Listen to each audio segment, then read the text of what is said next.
ভারতের প্রধানমন্ত্রী নরেন্দ্র মোদীর গদি এখন টলমল করছে। ভেতরের এবং বাইরের ভয়াবহ চাপে তার সরকার রয়েছে চরম অস্বস্তিতে। দীর্ঘ ১১ বছর ধরে যে শক্ত হাতে নরেন্দ্র মোদী ভারত শাসন করেছেন, সেই হাত হঠাৎ করে এত দুর্বল হয়ে পড়ল কেন? প্রেসিডেন্ট ডোনাল্ড ট্রাম্প ৫০% শুল্ক আরোপ করে প্রধানমন্ত্রী মোদীর গদি কাঁপিয়ে দিয়েছেন। ভারত এখন $৮০০ বিলিয়ন বেশি যে রপ্তানি করে প্রতি বছর, তার ২৮% গন্তব্য হচ্ছে যুক্তরাষ্ট্র। যদি আগামী ২৭শে আগস্টের মধ্যে সমঝোতার মাধ্যমে শুল্ক হার সহনীয় পর্যায়ে নামিয়ে আনা না যায়, তাহলে ভারতীয় রপ্তানির এই ২৮%-এর বিশাল অংশই হাওয়ায় মিলিয়ে যাবে।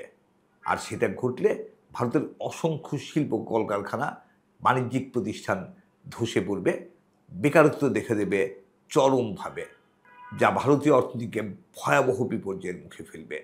এমনি এক ভয়াবহতার আশঙ্কা থেকে মুক্ত হওয়ার কোনো পথ খুঁজে না পেয়ে প্রধানমন্ত্রী মোদী এবং তার সরকারের প্রভাবশালী মন্ত্রীরা এখন যুক্তরাষ্ট্রের বিরুদ্ধে নানা ধরনের বিষোদগারে মেতে উঠছেন। তারা যুক্তরাষ্ট্রের সিদ্ধান্তকে অন্যায় এবং অনৈতিক বলে প্রচার করে বেড়াচ্ছেন, যদিও একই ধরনের কাজ তারা বছরের পর বছর ধরে প্রতিবেশী রাষ্ট্রগুলোর সাথে করে এসছেন।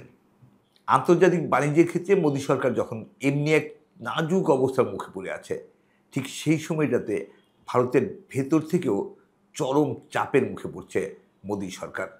মোদীর বিজেপির বহু বছরের সবচেয়ে পরীক্ষিত, সবচেয়ে শক্তিশালী মিত্র হল উগ্র হিন্দুবাদী সংগঠন রাষ্ট্রীয় স্বয়ংসেবক সংস্থা। সেই স্বয়ংসেবক সংস্থাও এখন আর মোদী অমিত শাহের কথা শুনতে যাচ্ছে না। তারা বিভিন্ন গুরুত্বপূর্ণ পদে তাদের নিজেদের লোক বসাতে যাচ্ছে, মোদী অমিত শাহের লোককে কোনোভাবেই মানছে না।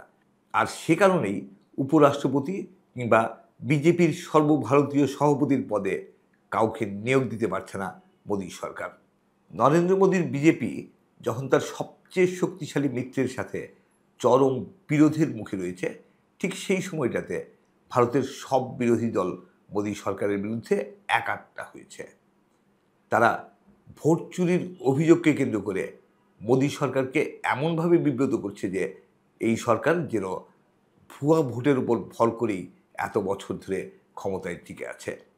কংগ্রেস নেতা রাহুল গান্ধী ভোট চুরির এমন সব দালিলিক প্রমাণ এনে হাজির করেছেন, যা মোদী সরকারের জন্য চরম বিব্রতকর হয়ে উঠছে। রাহুল গান্ধী প্রমাণ করে দিয়েছেন যে বেঙ্গালুরুর মহাদেবপুরা বিধানসভা আসনে লক্ষাধিক ভুয়া ভোটার ছিল। তিনি প্রমাণ করে দিয়েছেন যে মাত্র ১৫০ বর্গফুটের ছোট্ট একটি বাড়ির ঠিকানায় ৮০ জন ভোটারকে নথিভুক্ত করা হয়েছিল। আর এসব প্রমাণ মোদী সরকারকে ভোট চুরির অভিযোগে দারুণভাবে অভিযুক্ত করে তুলছে, বিতর্কিত করে তুলছে। সামনেই বিহারের নির্বাচন। সেই নির্বাচনে নরেন্দ্র মোদীর বিজেপি কতটা ভালো করতে পারবে, সেটা এখন অনেক বড় চ্যালেঞ্জ হয়ে দাঁড়িয়েছে তাদের জন্য।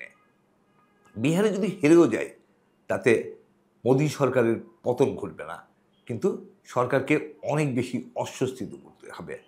ভারতের প্রধানমন্ত্রী নরেন্দ্র মোদী এমনি সব সমস্যার মধ্য দিয়ে যাচ্ছেন এমন একটি সময়ে যখন তার নিজের তৈরি করা ফাঁদে তিনি আটকে যেতে বসছেন।